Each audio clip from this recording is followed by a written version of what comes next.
Have you ever wondered who was the first person to copy homework, or what the first math class in history was like? Well, here we have not a definitive answer, but a fascinating window that gives us a glimpse into the very dawn of education and human knowledge.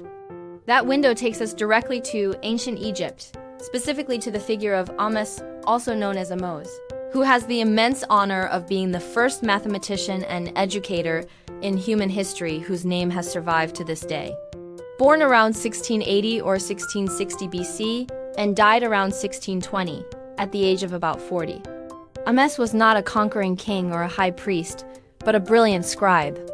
He lived in a turbulent historical period known as the Second Intermediate Period, a time when Egypt was divided, and the north of the country was under the rule of foreign rulers called the Hyksos. To understand Ahmes's life, one must first understand the immense prestige that came with his profession. In the rigidly stratified society of ancient Egypt, it is estimated that only 1% to 5% of the population could read and write. Scribes like him were educated in highly specialized institutions attached to temples known as per-ankh, or the House of Life. There, young apprentices underwent years of rigorous discipline to master reading, hieratic writing, and disciplines critical to the empire such as land surveying and mathematics.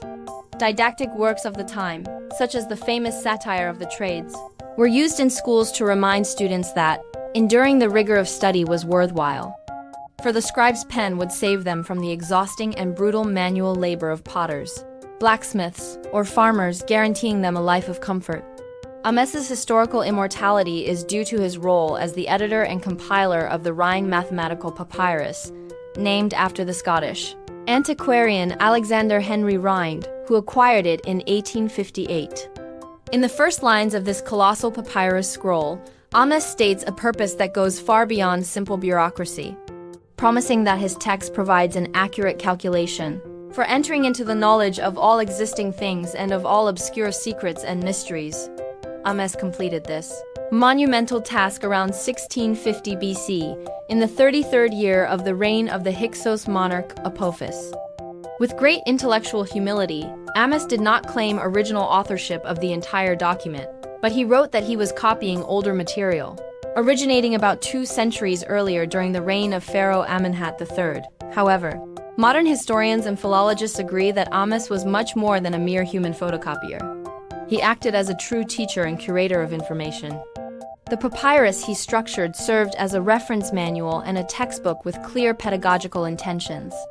Through its more than 80 detailed problems, Ahmes taught other apprentices how to divide equal rations of bread and beer among workers, how to perform complex sums with unit fractions and impressively, how to use geometry and rudimentary trigonometry, the sect, to calculate the perfect slope of the pyramids.